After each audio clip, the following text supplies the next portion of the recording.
Are you worried about getting swindled and embarrassed at your local car dealership? You're definitely not alone. We've all been there. With knowledge comes power. And in this video, I'm going to share with you 5 insider tips to help you save thousands on your next trip to the car dealer. So no more overpaying. It's time to get a great deal.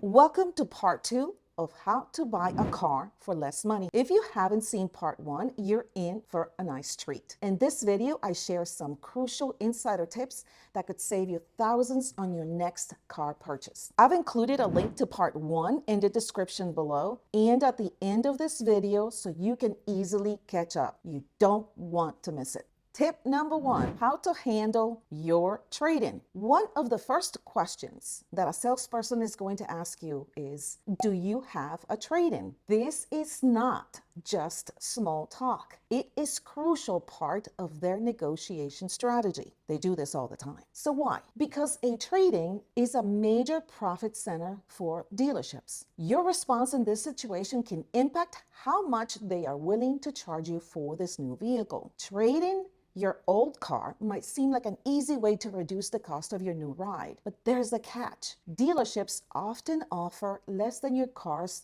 true market value since they need to make a profit when they resell it. Well, it's fair for businesses to seek a profit. You just want to make sure the deal also benefits you as well. Now, dealerships understand that trading in your car can be an emotional process, and they use this to their advantage. So if you go for a car test drive and you fall in love with what you're test driving, and you may end up paying more for this car and getting less for your trade-in. They hope you'll fall in love with their car, which might cloud your judgment and lead to a deal that favors them. So how do you respond to this question? When they say, do you have a trade-in? I normally recommend saying, no, I'm not sure. I don't think so. Whatever you do, avoid saying yes right away. Why is that? By saying yes, you might limit the dealer's willingness to discount their vehicle off of the MSRP, which is the manufacturer suggested retail price. Additionally, knowing your true trade value for your car before stepping into the dealership is going to make a big difference. And one of my favorites, but it requires additional work, is sell your car privately. This usually can earn you more money towards your new car. Tip number 2, never pay the manufacturer suggested retail price, also known as the MSRP. One of the most fundamental rules for buying a car is never paying MSRP because typically it's set higher than the car's market value. The MSRP allows room for price negotiation, and typically it has 3 to 7% markup built into it. Although depending on the model and the demand of the car you want, this could go up to like 10%. So if the car you really like is selling like a hotcake, expect little to no discount of the MSRP. I would definitely still try. One of the reasons why is a lot of these dealerships have incentives for getting as many cars off the lot. So try it. You just never know. And another thing is, if the dealership has an abundance of a specific model on their car lot and they are not selling, you can expect to negotiate a really nice discount. So let me give you an example. So just imagine you want to buy a car that has a sticker price of $40,000.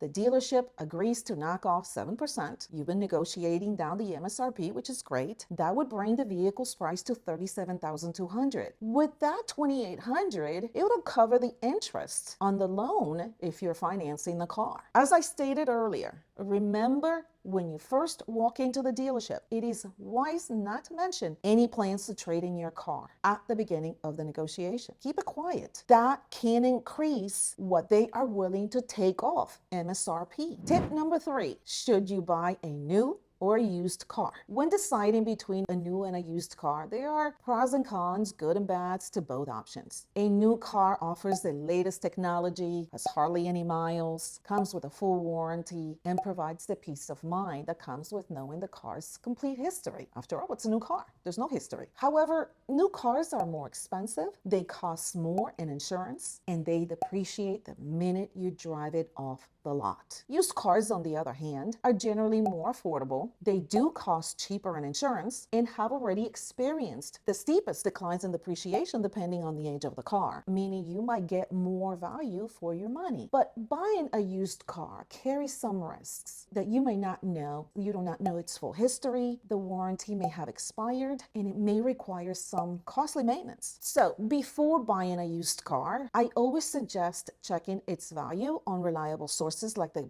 Kelley Blue Book to ensure you're getting a fair price. And if you don't happen to be an auto mechanic, find one. Find a mechanic that can go check out the used car you're getting into, especially if it's from a private seller. The small fee that you're going to pay this mechanic up front, it will well be worth it in the long run. I do have to point out that it's also worth noting that dealerships typically have a good bit of room to negotiate on used cars. So don't hesitate to push for a better price. Tip number 4, pay in cash is your little secret. When paying cash for your next car, do not let this be known up front. Well, why is that? Dealerships make money on financing your vehicle. So if you tell them you're a cash buyer up front, they're automatically thinking, well, there goes our commission from the financing. Now they're going to be less likely to work on the MSRP discount. They have to figure out ways to get more money out of you, the buyer. So with this in mind, the best way to navigate is 2 options. You can finance the deal as long as there's no prepayment penalty, and then you will pay it on the first installment in full, or simply at the end of the negotiation, change your mind and say, I don't want to finance. I just want to pay for it in cash.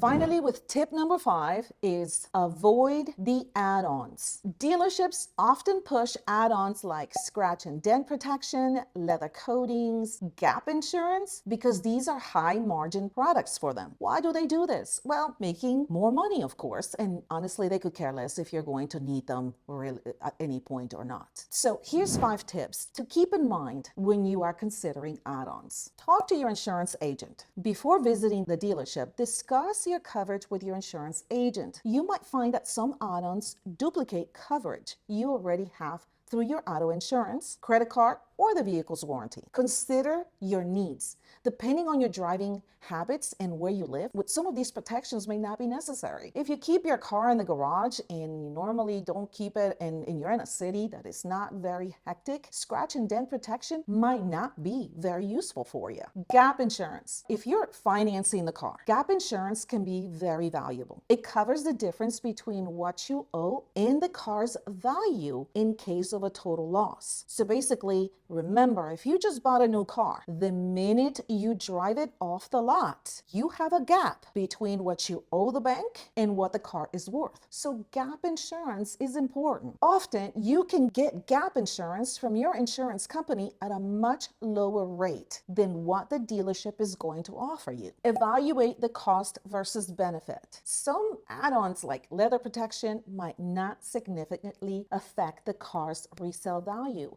making them a poor investment. Consider whether the extra cost is worth it based on your personal circumstances. So the leather protection may be a good thing if you have children or if you have a lot of exercise equipment that you carry in your car, and this may be something you may want to consider. Convenience. Buying add-ons at the dealership are extremely convenient, absolutely. But remember that rolling them into your financing means you will be paying more interest on them. So they are actually costing you more money because you're going to pay interest on these add-ons and create a higher gap between what you owe the bank and what the car is worth. So now, if you don't already know me, my name is Sonia Narvaez. I'm a licensed CPA and wealth building strategist with over 25 years experience. If you have any questions about how to take advantage of the latest tax saving strategies, don't hesitate to contact us. To get your free complimentary consultation with a member of my team, simply click the scheduling link in the description below and pick the time that works best for you. We would love to help and meet with you.